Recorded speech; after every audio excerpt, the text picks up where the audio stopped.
Hi, this is Rhea Flanagan, and I'm here with the Happiness Playbook series. And we have a guest today, Mary Sanders. She's going to do a little something for our community and also share about what she does. And I'm absolutely can't wait to hear more. So please, Mary, tell us a little bit about like what you do and how you help people. Well, first and foremost, Rhea, I just want to say thank you so much for creating this space.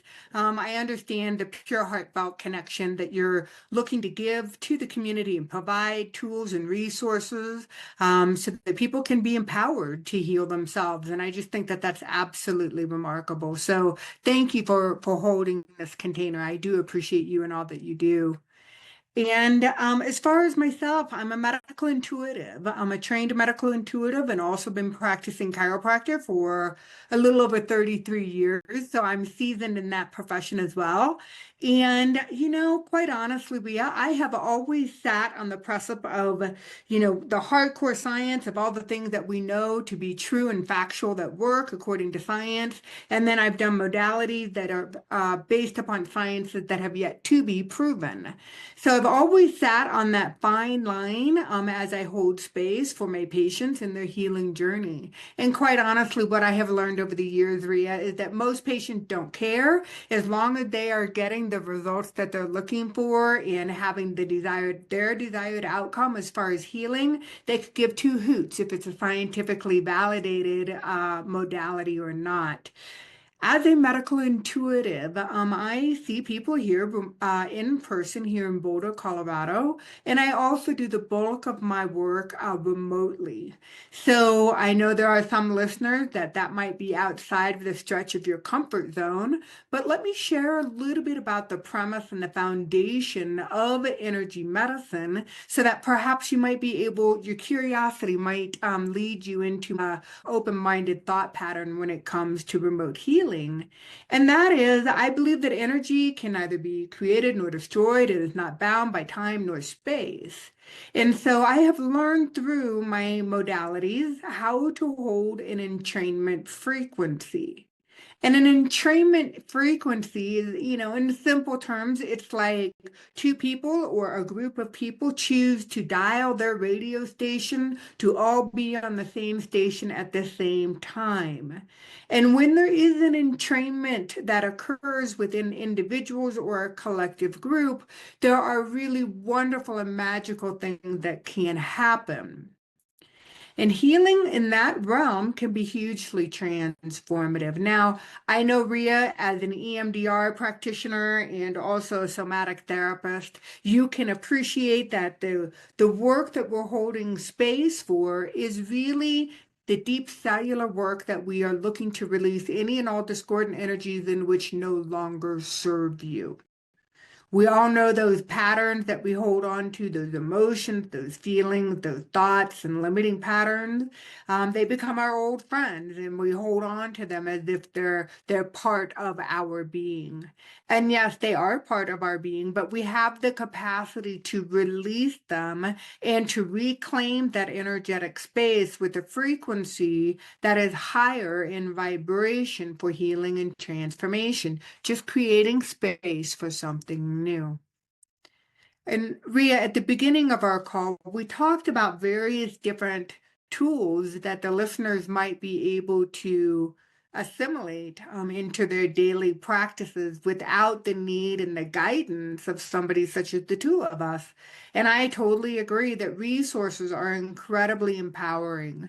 And so, listeners, I want to share with you that over the years, I've learned that there are three things that I commonly work on with all the various different patients that come into my practice. The first one is grounding and connecting into Mother Earth. Mother Earth is the most readily available, the most sustaining frequency that we have available to us as humans, as beautiful spirits being embodied in a human home. And what Mother Earth offers to us is something that we seek most often in outside external relationships. And so, what I'm referring to is that there's a quality of the Earth's frequency, the human resonance that's available to us at all times that provides an essence of nurturance, of love, of support, of connection, of caressing. All of this can be achieved if we set the intention to ground. Now, for the listeners, I just want to say that, nothing replaces the ability to be able to walk barefoot on Mother Earth and really get that ionic exchange from the frequency of Mother Earth. But sometimes many of us may be living in a community in which is surrounded by concrete, or we have jobs and lifestyles that don't afford us the ability to get out into nature every day. And because the energy follows thoughts and creative intentions, the more active of an imagination that you have about your ability to drop grounding cords into Mother Earth, the more that you can begin to saturate and create like this two-way exchange. The exchange from Mother Earth, that loving, nurturing, and supportive energy, and at the same time, you can release discordant energy, which no longer serves you. So what do I mean by discordant energy? It could be anything from a pain pattern, a tightness, a discomfort. It could be a major illness, a limiting belief system. So we can establish this two-way communication that as we're receiving that rich, organic, nutrient-dense, beautiful earth energy, we can then be releasing from our physical and energetic bodies all that no longer serves us. So we're filling ourselves up as we're cleansing ourselves. And so that is the first thing that I work with people and the patients that I see and hold sacred space for is how do we connect into that sustainable energy? The second thing that I find is common is that oftentimes, as beautiful beings walking on this planet, we're energetically very sensitive. We're sensitive to other people, places, and things, the energies that surround us in the environment. And I know, Ria, you've seen this in your practice. It's not uncommon to be an empath, a highly sensitive individual who carries and senses other people's energies. And then oftentimes, without even knowing it, whether it be subconsciously or consciously, we begin to absorb this frequency and accept it as our own. And really, that hinders our ability, our autonomy, number one, but our ability to perceive and receive the information from our physical body. And Ria, as a somatic therapist, I think that, it's listeners, I'll be sharing, I'll share with you honestly that in 30 years that I've been holding space for people, it's counterintuitive to invite your awareness into an area that is causing you pain.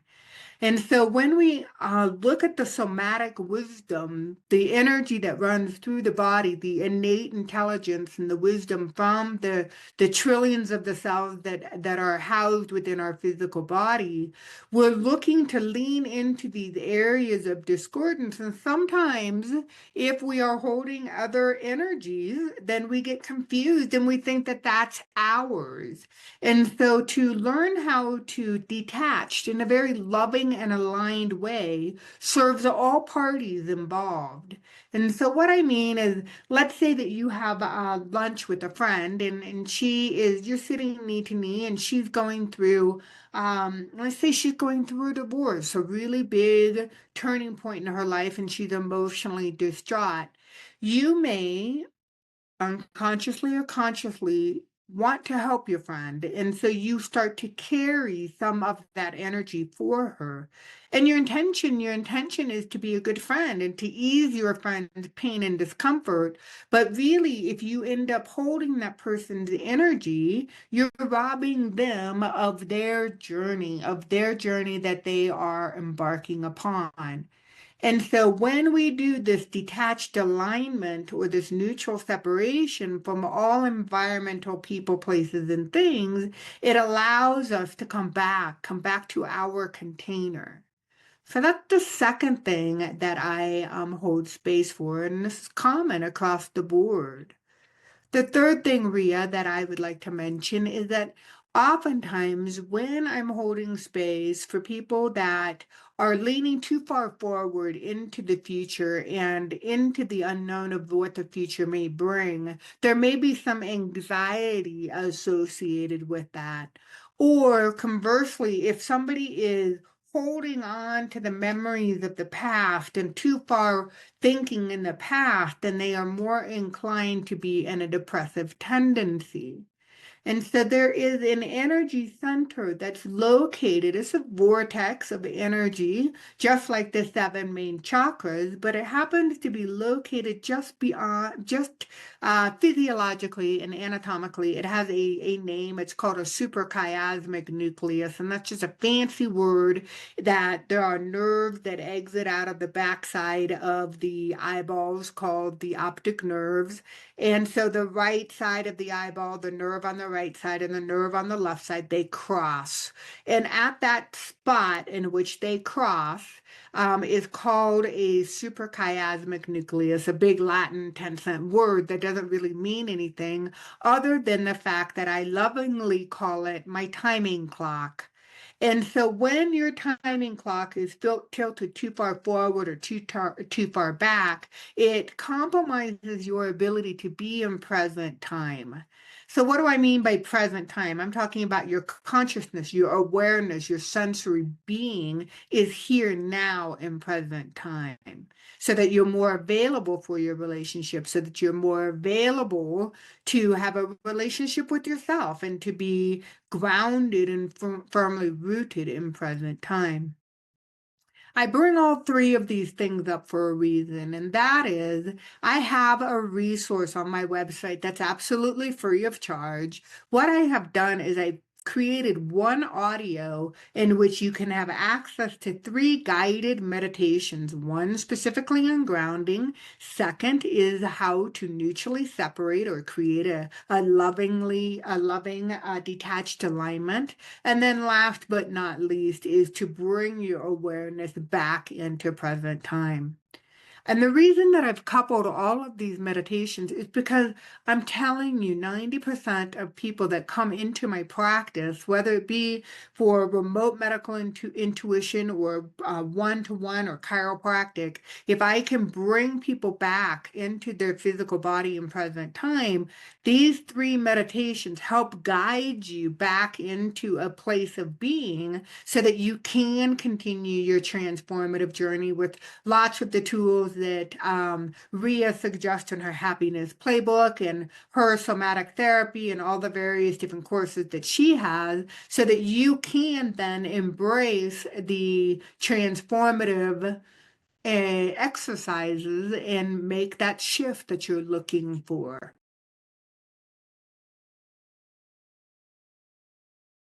Wow, that was fantastic. And I muted you so I could sit outside while I was listening to everything you were sharing, just to get the sun, just to be in nature as you were sharing.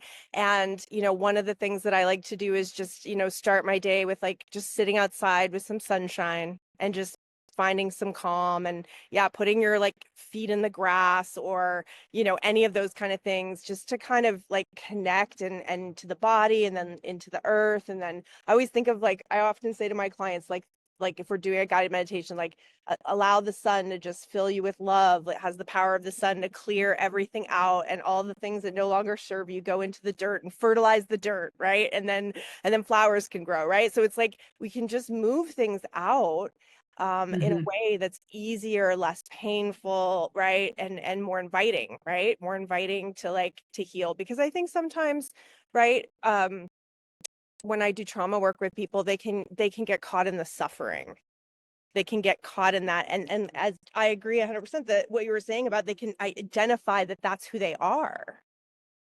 And that's something that, right? Like to clear that out so that you can actually be your authentic self and be in the world as the gift that you are is so important, because you are important and you're here for a reason. And I really believe that. And I believe today, I hadn't been doing my podcast because I had so much going on with realigning my business, with my doctorate program, with taking care of my family, right? It's like family first, and like everything else later. And I think, as much as I'm loving this doing this podcast, I was like, I'm doing too much. And I think our society struggles with that, though, sort of that workaholic doing when really you're avoiding, right? Avoiding being in the present, avoiding, right? And for reasons, good reasons often, that there's suffering underneath that. And so if Mhm. we can work with practitioners, right? If we can work with people that know how to clear, right? We can be more present. We can do less and enjoy our lives more. Mhm. So very true. And Ria, I just want to circle back. I have actually had conversations with patients who are like, I don't want to pollute the earth. Why would I want to dump my stuff back into the earth? And then, I have to really literally explain that the earth, that is her job, Mother Earth's job, is to receive this discordant energy. And what happens once she absorbs it and carries it away from your energetic system through the various different layers, she literally will recycle that energy. So it's positive energy for another sentient being. So that's like her job. So when you are releasing and consciously letting go, you literally are gifting back to the planet, really. And second of all, when you are, and again, Ria, you were talking about this, in that if we want to be in alignment with our highest potential and we want to be authentically aligned with our original essence, that is the biggest gift that we can offer to all of our friends and our family and to all those people that we encounter on this earth. So if you are, and again, I know that trauma is, whether it be a small T or a big T trauma, I do understand how multifaceted that is, especially when it comes to healing.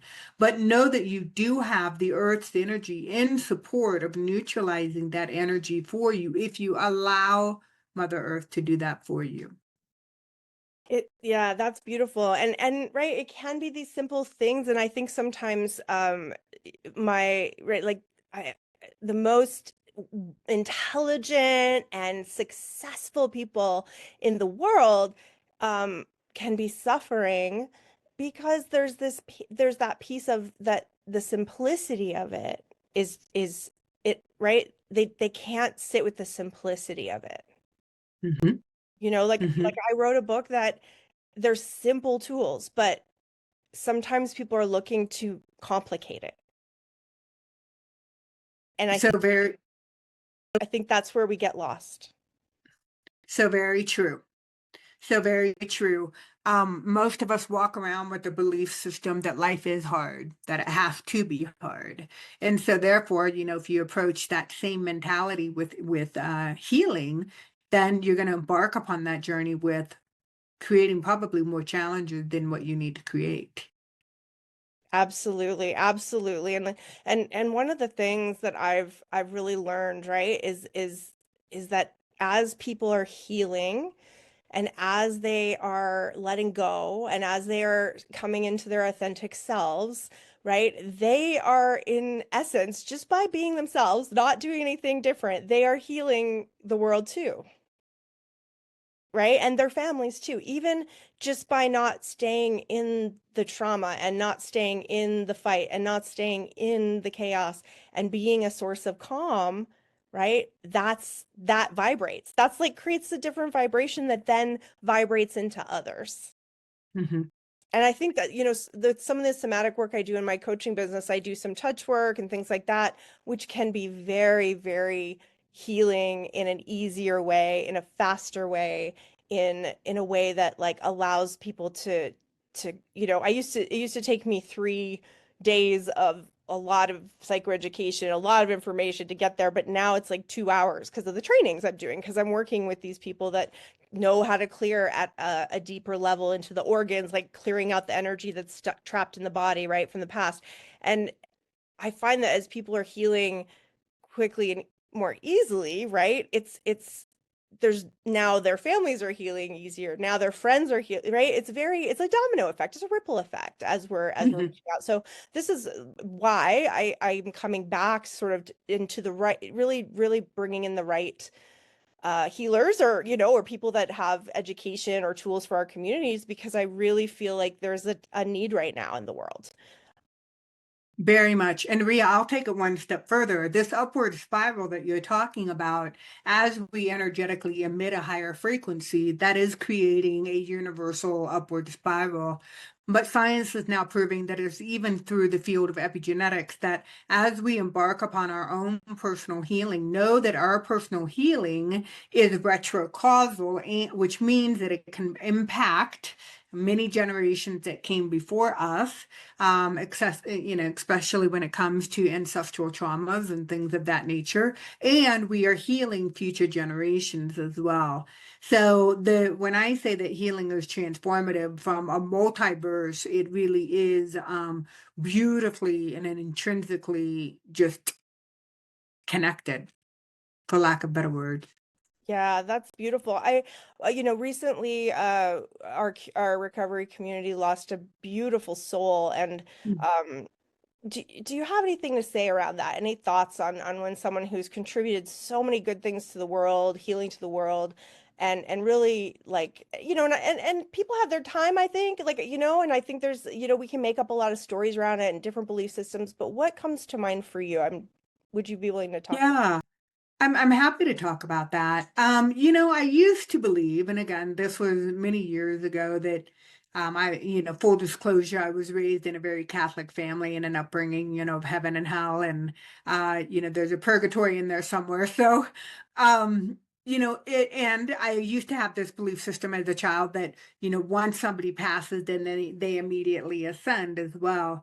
But I do believe that there is a programming, like you're talking about a beautiful spirit within your community who was heartfelt, forward, and contributed a lot and is a loving individual. I believe they take the frequency that they had on this physical planet and they carry that with them. So I can't help but to believe that that energy, the transfer of energy into another locale, is being well utilized, just like it was here on this earthly plane. Yeah, yeah, that's beautiful. And I think anyone going through any kind of grief, I always just sort of ask, like, well, what really helps you, with, like, getting into acceptance, or like, what is it, what's a belief around this that helps you, what is the belief of that person, and what does that serve you too? Because I think there's this piece of, if so I heard some beliefs of, like, hey, like, they died so you could live, and I'm like, I don't know, it's kind of complicated. I don't know if I would do, I say that Yeah. doesn't feel true to me, you know Yeah. I just trust that, again, I'll bump, our paths will cross again. And so that if we are traveling with a tribe or a group of spirits that we travel through lifetimes, then we're going to pass again. And it may be in a different dynamic. However, there'll be a recognition the next time that you pass.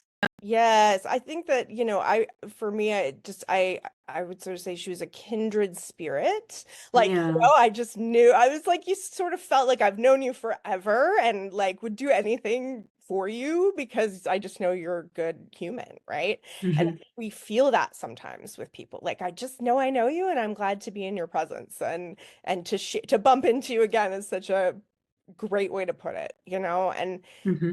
and again, there's this piece of, how do we help our communities, and also ground ourselves, right? We've also got to take care of yourself. Can you share any things that you being also a hero, me, like, I'm also always trying to help people. What is something that you do in your practices, or just that you would be willing to share with us, that maybe, we could try, just that, like, for yourself? Yeah, so here's a big one, and I've already talked about it briefly, but I think it's worthy of further discussion. And so I believe, again, all people, whether you're in a service industry or not, if you're in a giving, helping, healing profession, we've been trained to provide for others. And unfortunately, we're trained to provide to others and possibly at the extent of our own well-being. Mhm. Now, I can say I went through that. I went through that as a practicing chiropractor about year number 22. I was really, really, really burnt out. From the outside, it looked like I had a beautiful, successful couple of practices, large staff. Looked like I was thriving on many different levels. And internally, I was miserable, miserable. And for a couple of different reasons. But what I had been doing, and I'm kind of gifted this way in that I was holding all this energy of all the other people that I was trying to hold space for, whether they be employees or patients or colleagues or family. I was holding all this energy and I didn't know where I was, where I started, and where they began. And so I was merging energetically with people. And so, what I learned, and this was back when I was my first module at the Academy of Intuition Medicine in Sausalito, we learned that detached alignment or that neutral separation.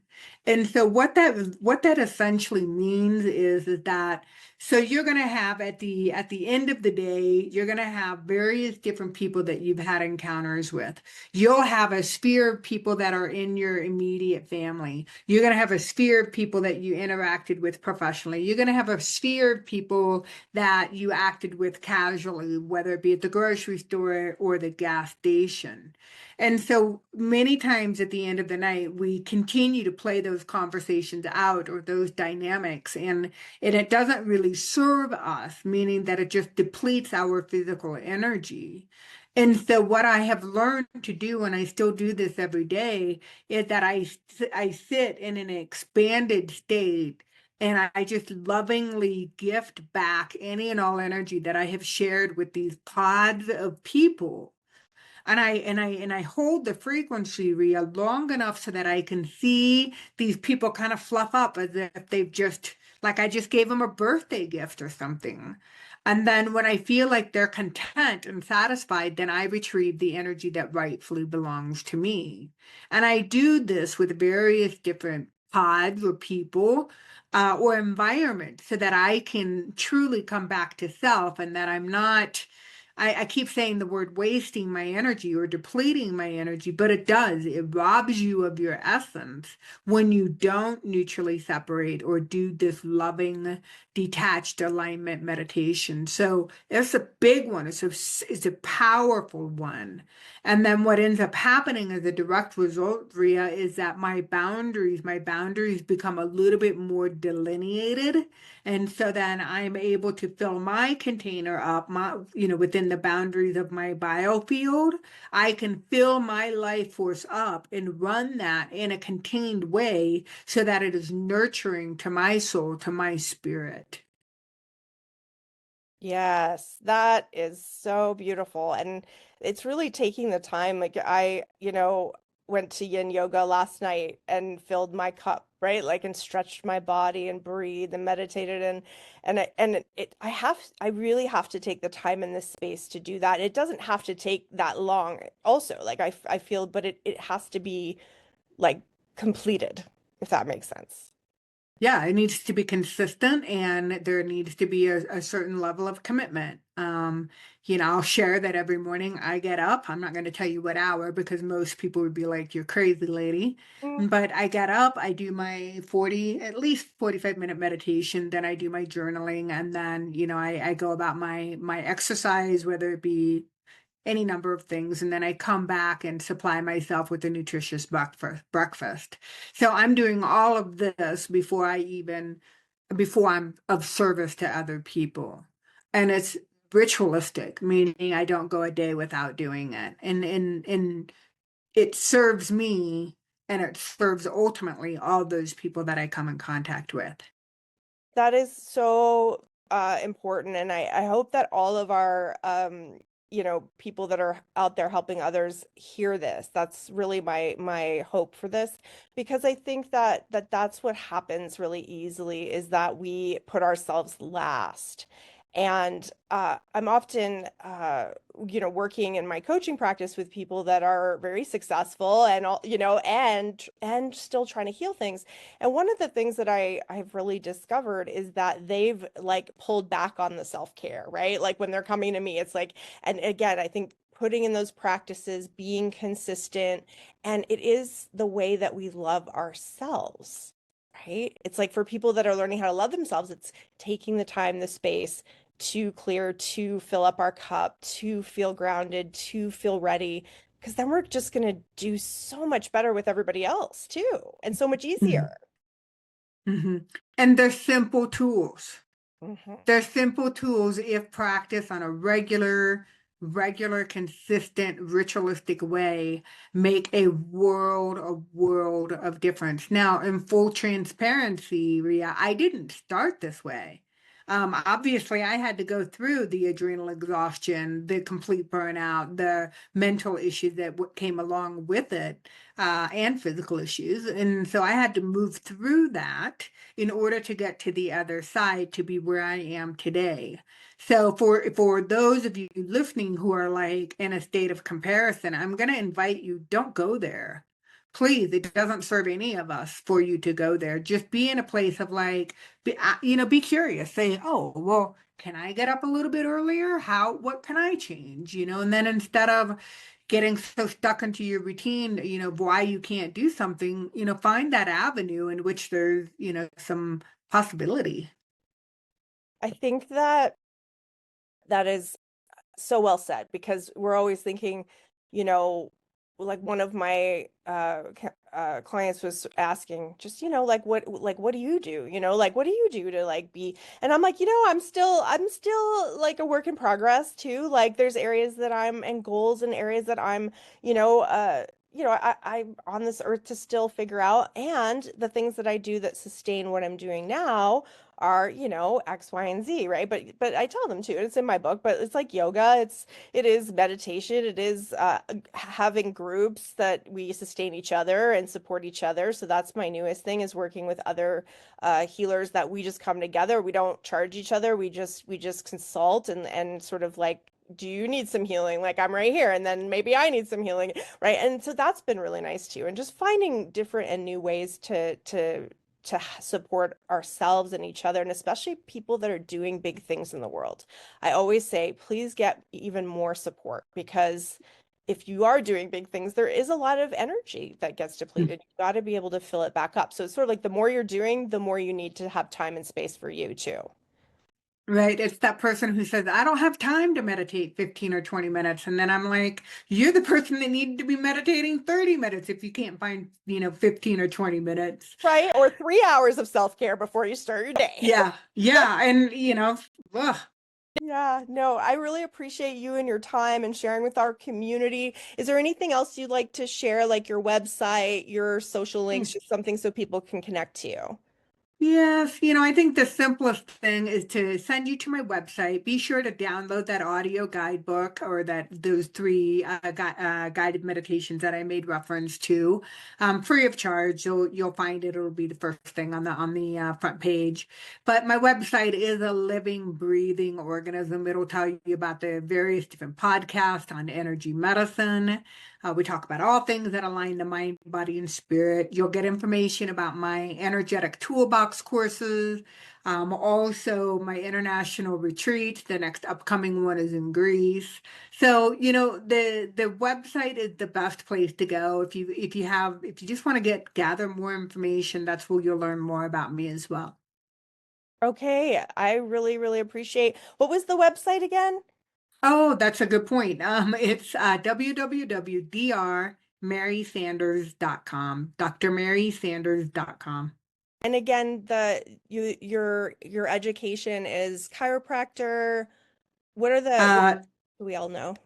yeah, I am a practicing chiropractor, I have a master's in medical intuition and also an emphasis in positive psychology as well. That is really very cool. And it has been really a pleasure. Would love to have you on again sometime. So please feel free to reach out, email me. And again, this is Happiness Playbook series, and we are coming back slowly, but and being very, very picky about who we bring on. I really just want to bring people that care and want to help the community. So you are absolutely our kind of guest. So we are just so honored and appreciate your time and energy that you shared with us. And again, I hope all the helpers can take some time to listen to this podcast.